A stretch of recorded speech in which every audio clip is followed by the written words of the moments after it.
सजा कानून देगा। अब तो आपकी पुलिस पर यह आरोप लग गए वहां पर कि वो इस हत्या को लूटपाट की हत्या बताने पर तुली हुई थी। अमरावती की सांसद नवनीत राणा जी ने गंभीर आरोप एसपी पर लगा दिए। क्या कहेंगे? आवाज कट रही है। कुछ थोड़ी बहुत सुन पाए हैं आलोक जी आप, या कुछ नहीं आवाज आई आपके पास? हमारी आवाज देखिए मुझे हाँ, मैं सईद भाई मूल सवाल नहीं सुन पाया, लेकिन मुझे एसेंस आ गया है। मैं आपका उत्तर देना चाहूंगा। देखिए सबसे पहले तो राजस्थान से शुरू कर लेते हैं। सबसे पहले बीजेपी ने पूरी तरह से जिस तरह से प्रोपेगेंडा किया कि कांग्रेस और कांग्रेस की सरकार सर, क्षमा के साथ मैं रोकूं आलोक जी, एक मिनट आप कहकर, आलोक जी बाद में जब पता चला। आलोक सर देखिए, अगर हम पहले ही सेंटेंस में, पहले ही शब्द में, वाक्य में अगर हम राजनीति करने लगेंगे, बीजेपी कांग्रेस करने लगेंगे, हाँ हो सकता है हमारा सवाल भी, हमने कहा कि दोनों राज्यों में आपकी सरकार है, चलिए उसे थोड़ा सा बदल देते हैं, कानून अपना काम करेगा। क्या जो पुलिस पर वहां पर सवाल खड़े हुए हैं आप उससे सहमत हैं? और मूल प्रश्न सभी का आप सिर्फ इसका उत्तर दीजिए कि नफरत को समाप्त करने के लिए एक प्रमुख राजनीतिक दल के प्रवक्ता नेता होने के नाते आप लोगों का क्या प्रयास है? देखिए सईद भाई, मैं उसी बिंदु पर आना चाहता था, पुलिस पर ही। आइए प्लीज। कि पुलिस पर भी तमाम सवाल खड़े किए गए थे, और किसने खड़े किए गए वो पूरे देश ने देखा था। किस तरह से हम लोगों के ऊपर सवाल खड़े किए गए थे। जब पुलिस की पूरी भूमिका सामने आई तो पता चला पुलिस ने त्वरित कार्रवाई भी की, 6 घंटे में अरेस्ट भी किया, और उस समय पर भी जिस समय पर शिकायत आई थी दूसरे पक्ष से, कन्हैया लाल को अरेस्ट भी किया गया, उसकी जमानत भी हुई। पुलिस का जब पक्ष सामने आया तो तब तमाम सवाल खत्म हुए। जहां तक महाराष्ट्र की बात है, महाराष्ट्र में पिछले 20 दिन से क्या चल रहा था वो पूरा देश देख रहा है। बीजेपी किस तरह से लोकतंत्र की हत्या कर रही थी। फिर भी हम कहेंगे, अगर कहीं पर भी किसी प्रशासनिक अधिकारी की या किसी राजनेता की, किसी की भी दल के, आज तो इनकी सरकार है वहां पर, अगर कहीं पर कोई चूक रही है उसके अंदर, तो सख्त से सख्त कार्रवाई के सब हकदार हैं जिन लोगों की कहीं पर भी वहां पर कोई भूमिका रही है। अब मुद्दा आता है कि इसको कैसे नफरत को कम किया जाए। नफरत को कम करने के लिए सीधा सा कारण है कि जो कारण है नफरत के, उन कारणों को हमें ढूंढना होगा। और मैं समझता हूं 4-5 कारण हैं मूल तौर पर। सोशियोलॉजी का एक प्रिंसिपल है समाजशास्त्र का कि कोई कुरीति अगर समाज में आती है, या तो पहले बिंदु पर उसको रोक लीजिए, नहीं तो वो अति होने के बाद रुकती है। अभी भी हम कहेंगे, गृह मंत्री और प्रधानमंत्री से अपील करेंगे कि वो शांति की अपील करें। सत्ताधारी दल का प्रोत्साहन लंबे समय से, सरकार का प्रश्रय, दोनों वर्गों की बढ़ती कट्टरता, प्रशासन की बहुत मुद्दों पर एक तरफा कार्रवाई, सेलेक्टिव हिंदू मुस्लिम गोदी मीडिया, मोदी मीडिया के द्वारा, मैं आज तक की बात नहीं कर रहा हूं, सरकार की विफलताओं को छुपाने के लिए बेरोजगारी, महंगाई, चीन, पेगासस, कोरोना, सीबीआई, सब चीजों की नाकामी को छुपाने के लिए भड़काऊ बयान देना। एडीआर की रिपोर्ट कहती है 600% जो भड़काऊ बयान है वो बढ़ गए हैं। जो सवाल सरकार से पूछे वही देशद्रोही, जो सरकार से सवाल पूछे बेरोजगारी क्यों बढ़ रही है वही पाकिस्तान चला जाए। सर्टिफिकेट वो लोग देशभक्ति के बांटते रहे पिछले कई वर्षों से जिन लोगों ने 52 वर्षों तक अपने यहां पर तिरंगा नहीं फहराया। उत्तर प्रदेश अकेले में 100 से ज्यादा एसआईटी बनी, एक का निष्कर्ष नहीं पहुंचा। ऑल पार्टी मीटिंग जोधपुर के बाद हुई, बीजेपी ने बॉयकॉट किया। कारण क्या है कि बीजेपी आरएसएस का जन्म ही पूरी तरह से नफरत पर हुआ है। रातों रात जज बदल दिए गए। दिल्ली का कांड याद होगा आपको, एक सांसद और तमाम जो बीजेपी के नेता जब वो चक्रव्यूह में फंसे तो रातों रात जज बदल दिया गया।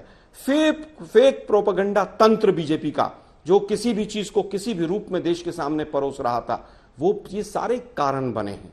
और इन कारणों की वजह से आज विश्व गुरु बनते बनते भारत जो है वो विश्व गुरु बन गया है। आज देखिए बीजेपी के जम्मू कश्मीर से खबर आई है कि लश्कर तैयबा से रिलेशन है, किसके? सब भाजपा के लोग मिल रहे हैं। मैं ये नहीं कह रहा आज भी मैं भाजपा और कांग्रेस नहीं करना चाहूंगा, मैं केवल ये कहना चाहूंगा सुप्रीम कोर्ट की फटकार लगी है, दिल्ली पुलिस को भी लगी है, भाजपा को भी लगी है। आज हम केवल ये कहना चाहेंगे कि मोदी साहब आप देश के प्रधानमंत्री हैं, केवल बीजेपी के नहीं हैं। आप देश से आकर कहिए कि भाई शांति रखिए, कोई अगर इस तरह की कार्रवाई करेगा, भड़काऊ बयान किसी भी तरफ से आएगा, सख्त कार्रवाई होगी। लेकिन नहीं करेंगे क्योंकि नफरत की खेती करते हैं। अगर ऐसा कर दिया, देश में शांति हो गई, सारे चुनाव हार जाएंगे। वोट की राजनीति मूल कारण है। आलोक जी, आपकी बात तो बीजेपी के प्रवक्ता का नंबर आना चाहिए था, आज हमारे साथ वो है नहीं। हम क्योंकि अब सीधे प्रताप सिंह खाचरियावास जी के पास लिए चलते हैं। दोनों कांग्रेस के हैं, लेकिन क्योंकि आप राजस्थान के मंत्री हैं प्रताप जी, इसलिए बीजेपी की राष्ट्रीय कार्यकारिणी में अमरावती उदयपुर दोनों हत्याकांड की गूंज सुनाई दी और बीजेपी ने आप पर आरोप लगाया कि तुष्टीकरण की नीति आप करते हैं। अगर तुष्टीकरण नहीं होगा तो ऐसी घटना नहीं होगी, उस पर विराम लग जाएगा।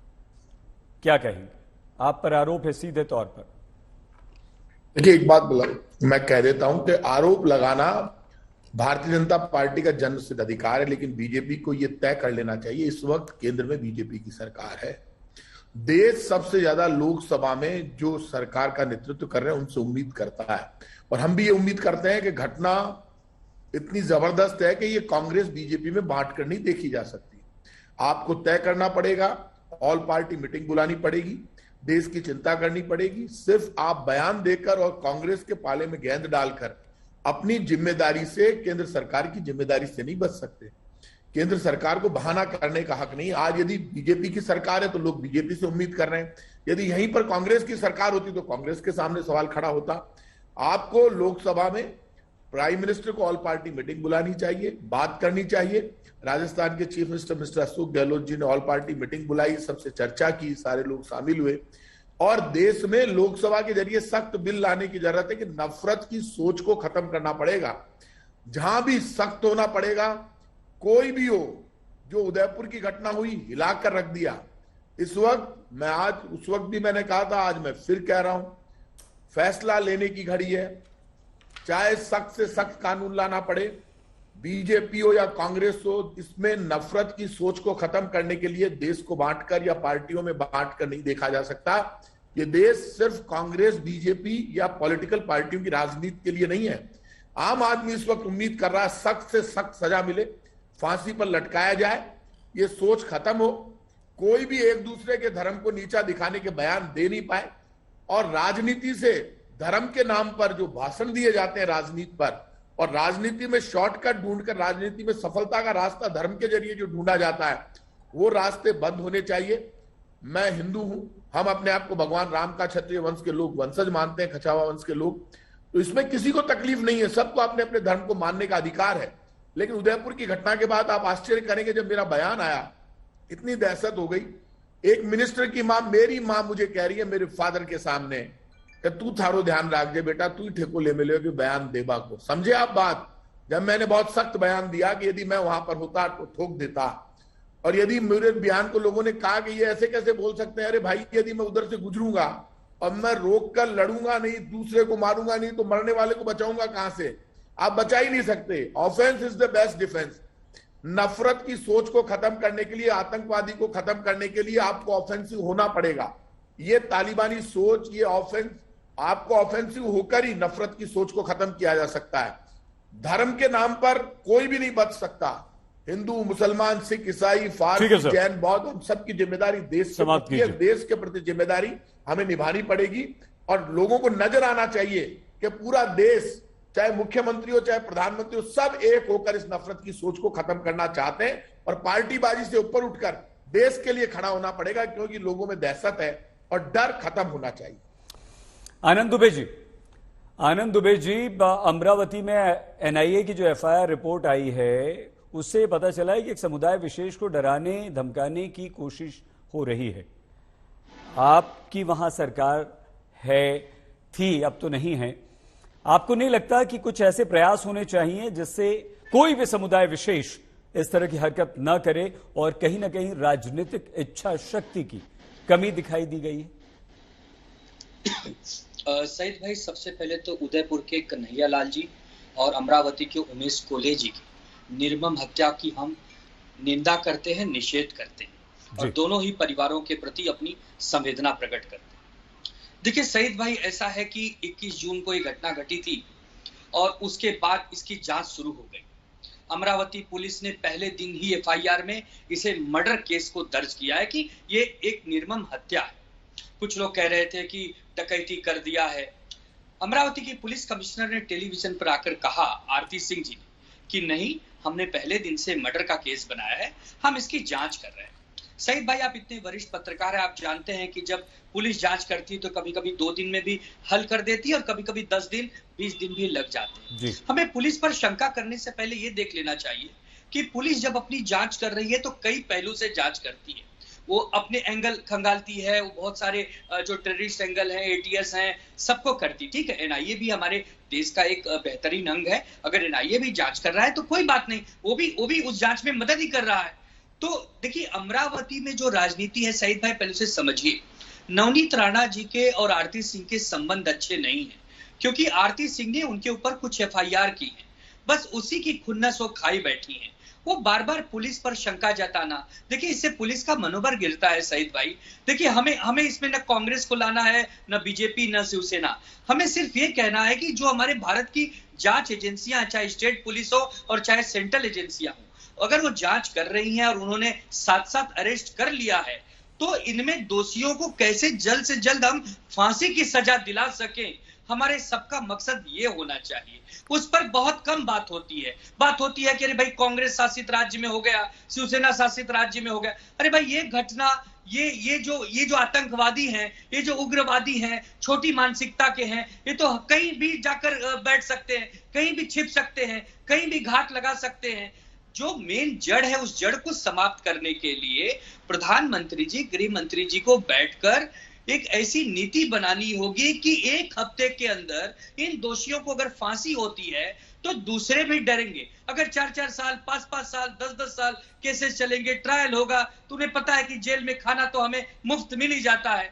तो सईद भाई, इसमें सबसे इंपॉर्टेंट है, देखिए हमारी अमरावती पुलिस, महाराष्ट्र पुलिस के बारे में आप भी जानते हैं, उनके काम करने का तरीका भी जानते हैं, पूरे वर्ल्ड में फेमस है। तो वो कर रहे हैं अपना काम, लेकिन खाली कोई एक व्यक्ति विशेष, किसी कमिश्नर को हटाना है, उस पर दोष लगाना है, अगर उसको आगे रख के कोई इसको राजनीति के एंगल से जोड़ दे तो सईद भाई दुख होता है। लेकिन एक बात आज आप फिर से आपने प्रताप जी की बात को आगे बढ़ाते हुए अच्छी बात कही कि हम लोग सब मिलकर एक माहौल बनाने की कोशिश करें और कांग्रेस, बीजेपी, शिवसेना या एआईएमआईएम किसी भी राजनीतिक दल से दूर हटकर एक भारतवासी होने के नाते सोचें। ये प्रताप जी और आनंद जी, आपकी बात वाकई अच्छी और हम इसी पर आगे चर्चा करना चाहते हैं। वारिस पठान जी, आपके पास आपका नंबर था, आपके पास आना चाहते थे, लेकिन संदेश मिला है कि प्रताप जी सिंह जी को जाना है किसी जरूरी काम से, तो आप ये एक प्रश्न का उत्तर देकर प्रताप जी प्लीज उससे जाने से पहले प्रश्न का उत्तर दे दीजिए। हमारा आज का उद्देश्य यही है इस चर्चा का कि इस नफरत भरे माहौल को समाप्त कैसे किया जाए। जो विश्वास कम हो रहा है, एक दोस्त की आज हत्या कर रहा है, वो कैसे खत्म होगा, विश्वास कैसे बहाल हो? क्रिमिनल और आतंकवादी, वो कहीं का भी हो पूरी दुनिया में, वो झूठ से डरता है। दर्द का एहसास होना चाहिए, कानून का डर। आदमी जब दूसरे को मारता है तब उसके खुद के चोट नहीं लगती है, क्योंकि धोखे से मारता है। उसको दर्द का एहसास तब होगा। आपने देखा होगा उदयपुर की घटना में, जब पुलिस वाले दोनों को पकड़ रहे थे, 4 डंडे लगे, हवा निकल गई, लटक कर कोर्ट में गए। तो जब लोग देखेंगे कि इनके क्या हालत हुई है इनकी, तो लोगों में डर पैदा होगा। उससे पहले बहुत बड़ी बड़ी बातें कर रहे थे, अब आप उनसे इंटरव्यू लेंगे तो उनकी हवा निकल चुकी होगी।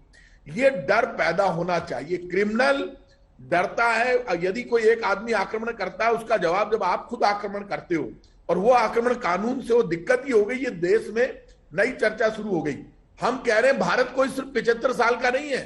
हम आजादी के बाद की बात है। आजादी से पहले सतयुग आया, त्रेता आया, द्वापर आया। सतयुग में तो अवतार नहीं हुए, फिर त्रेता में राम आए, फिर द्वापर में कृष्ण आए, अब कलयुग है। लेकिन लोगों ने तो भगवान को भी मार दिया। हम हिंदू, मैं हिंदू हूं, मैं राम का वंशज मानता हूं, तो मेरे राम तो पूरे, मेरे भगवान तो पूरे ब्रह्मांड के मालिक है ना। मैं ये कैसे कह सकता हूं सिर्फ राम मेरे राम मेरे हैं? लेकिन पूरा ब्रह्मांड उनका है। उनकी आंखों में करुणा है, प्यार है, प्रेम है। किसी भी ग्रंथ में धर्म लिखे हुए नहीं है। एक परमात्मा का सिस्टम लिखा हुआ है। गीता में भी यही है कि कैसे आपका मानव जीवन होगा। आज मैं कह रहा हूं लोकसभा में, अब कांग्रेस, बीजेपी, सपा, बसपा, मैं आज तक के चैनल से कह रहा हूं, एक बार प्रधानमंत्री जी पहल कर ले, सब पार्टियों को बुला ले, सब सख्त हो जाए, हिंदुस्तान मिसाल बनेगा दुनिया में। ये वक्त आ गया है। यदि हमने इसको जल्दी कंट्रोल नहीं किया, और पॉलिटिक्स में धर्म का जो इंटरफेयर है वो भी अब बंद होना चाहिए। पॉलिटिकल पार्टियां, हम सब हमारे वोट की खातिर इतने अंधे हो गए कि धर्म की खातिर हमने पार्टियों को बांट, इस धर्म की ये पार्टी, इस धर्म की ये पार्टी, इस धर्म की ये पार्टी। भैया ये कैसे चलेगा? धर्म के आधार पर पार्टियां हिंदुस्तान में कैसे हो सकती हैं? यहाँ तो हिंदू, मुसलमान, सिख, ईसाई, फारसी, जैन, पूरे धर्म और जातियां हैं।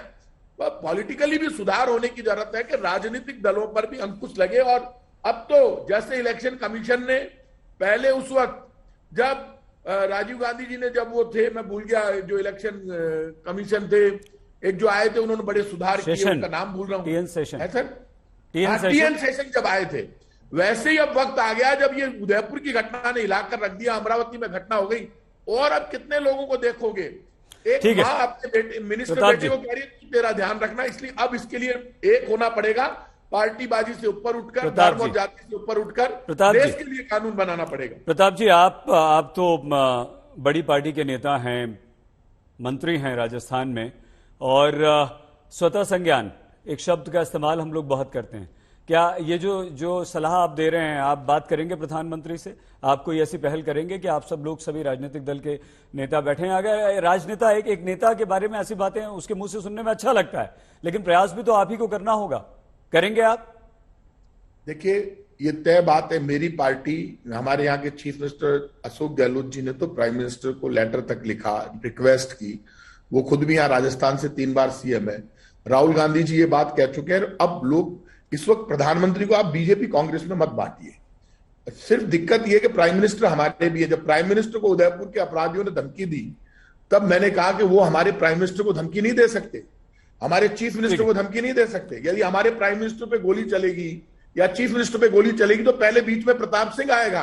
हम प्राइम मिनिस्टर को नहीं चाहते कि हमारे प्राइम मिनिस्टर के कोई गोली मार दे, चाहे वो कांग्रेस का कार्यकर्ता हो चाहे बीजेपी का हो। हम चाहेंगे कि हमारे प्राइम मिनिस्टर को कोई धमकी दे। कांग्रेस बीजेपी का कोई कार्यकर्ता नहीं चाहेगा। आफ्टर ऑल हम इंडियन है, हिंदुस्तानी है। प्राइम मिनिस्टर जो बैठा है वो हिंदुस्तान के सबकी तरफ से है।